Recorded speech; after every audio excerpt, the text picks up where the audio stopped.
Kamusta po mga kaibigan? Naririto na naman po ang inyong lingkod, Dom Jr. Recap, para ibahagi sa inyo ang isa sa napakaganda at kapano-panood na buod ng pelikula. 3 taon matapos talunin ang Mechagodzilla, itinatag ni Kong ang kanyang bagong teritoryo sa Hollow Earth at naghahanap ng higit pa sa kanyang uri. Sa ibabaw ng Earth, patuloy na pinapanatili ng Godzilla ang kaayusan sa pagitan ng sangkatauhan at mga higanteng halimaw. Nakilala bilang Titans, pinatay si Skyles sa Roma at nagpapahinga sa Colosseum ang Godzilla pagkatapos nila maglaban.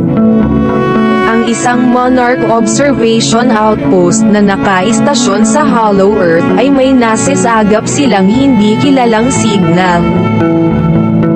Sa ibabaw, ang signal ay nakaapekto sa batang si Gia, ang huling kilalang survivor ng tribong Iwi mula sa Skull Island, na makaranas ng mga guni-guni at mga pangitain, na naging dahilan upang mag-alala si Dr. Eileen Andrews. Naramdaman din ang signal.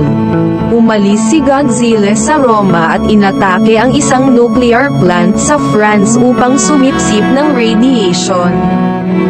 Pagkatapos ay tumungo siya sa pugad ng Titan Tiamat sa Arctic. Naniniwala si Monarch na pinapalakas ni Godzilla ang sarili para sa paparating na banta. Nang magbukas ang isang sinkhole malapit sa kanyang tahanan, natuklasan ni Kong ang isang hindi pa natukoy na kaharian kung saan nakaligtas ang isang tribo ng kanyang mga species, kabilang ang isang juvenile na nagngangalang Suko. Pagkatapos ng maikling unang paghaharap, kinumbinsi ni Kong si Suko na akayin siya sa pugad ng tribo. At dahan-daang nagbubuklod ang dalawa sa kanilang paglalakbay. Nang marating na ang lugar, ang mga lahi ni Kong ay nakita niyang pinahihirapan ng mga alagad ni King Scar. Ang malupit na pinuno ng tribo, si King Scar, ay nakikipaglaban kay Kong sa tulong ng isang sinaunang Titan na pinapagana ng yelo, si Shimo, na kinokontrol niya sa sakit gamit ang isang kristal.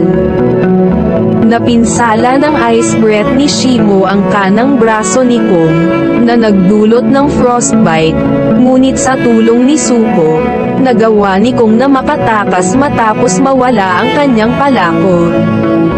Sina Andrews at Gia, kasama ang Titan veterinarian trapper at conspiracy podcaster na si Bernie Lace, ay naglalakbay sa Hollow Earth upang hanapin ang pinagmulan ng signal. Nakita nilang nawasak ang Monarch Outpost.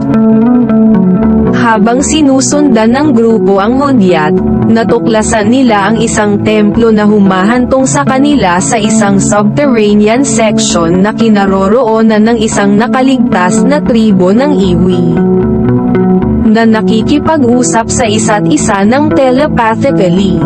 Sa pag-inspeksyon sa ilang mga guho, inaakala nilang ang senyales ay isang telepathic distress call na ipinadala ng Iwi.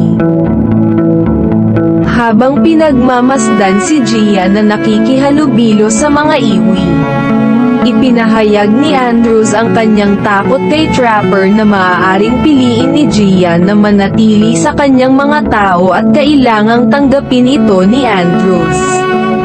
Sa loob ng isang templo, natuklasan ni Andrews ang mga hieroglyphics na nagpapakita ng nakaraan at hinaharap. Minsang sinubukan ni Scar King na sakupin ang mundo sa ibabaw at nakipagdigma sa mga species ni Godzilla. Ngunit natalo siya ni Godzilla sa pamamagitan ng pag-trap sa kanya at sa kanyang tribo sa loob ng Hollow Earth. Ipinapahiwatig din ng hula na si Gia ang magiging susi sa muling paggising kay Mothra. Nakikita ni Sensing Gia kung ang templo at nilagyan ni Trapper ng isang prototype na exoskeletal glove upang palakasin at pagalingin ang kanyang frostbitten na paa. Lingid sa kanilang kaalaman. Sinundan sila ng isa sa mga loyalista ng Scar King at ipinaalam sa kanya habang tinitipon niya ang kanyang invasion force para sa Earth. Matagumpay na ginaising ni Gia ang muling isilang na si Mothra. Pinapatay ni Godzilla si Tiamat at sinisip-sip ang cosmic radiation mula sa kanyang lungga na nagiging magenta sa kanyang dorsal plates.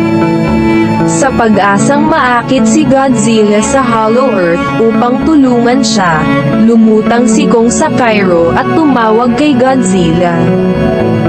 Nasumisid sa bato ng Gibraltar at mabilis na lumangoy patungong Egypt upang salubungin siya. Sa kabila ng mga pagtatangka ni Kong na makipag-usap, si Godzilla. Sa pag-aakalang si Kong ay bumalik para sa isang rematch, inatake siya, at isang maikling labanan ang naganap hanggang sa mamagitan si Mothra.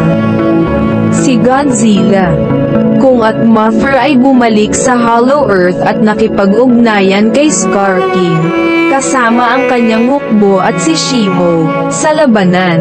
Tumatakbong pasalubong si Kong at Godzilla kay King Scar, para sa sagupaan. Tumalsik sila sa lakas ng banggaan sa isa't isa.